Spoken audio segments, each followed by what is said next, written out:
Many of the issues Samsung refrigerators has involved the temperature. It may be as simple as adjusting the thermostat or checking the coils on the back of the appliance.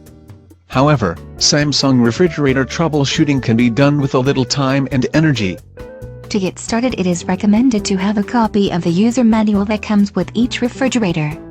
Going over the manual before getting started will help you become familiar with the parts and where they are located on the unit.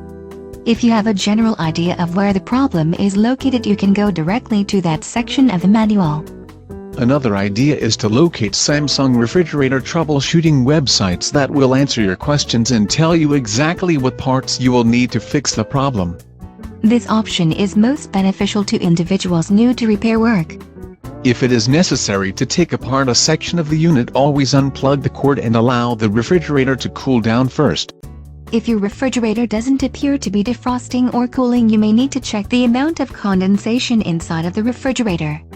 Condensation causes the air to freeze too quickly. Also, be sure to leave plenty of room for air to flow properly throughout the refrigerator. Having food pressed against the sides of the walls may cause it to freeze also. Try these things before taking things apart or looking for parts to do a complete repair. If you notice that it still won't defrost, it may need a new fan. This is relatively easy to install, and the step-by-step instructions can easily guide you through its setup.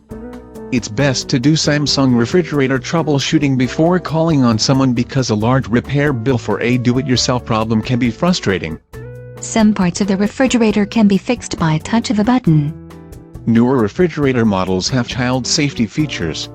Simply reading the manual and walking through the simple steps will allow you to bypass the child feature while still keeping your children safe.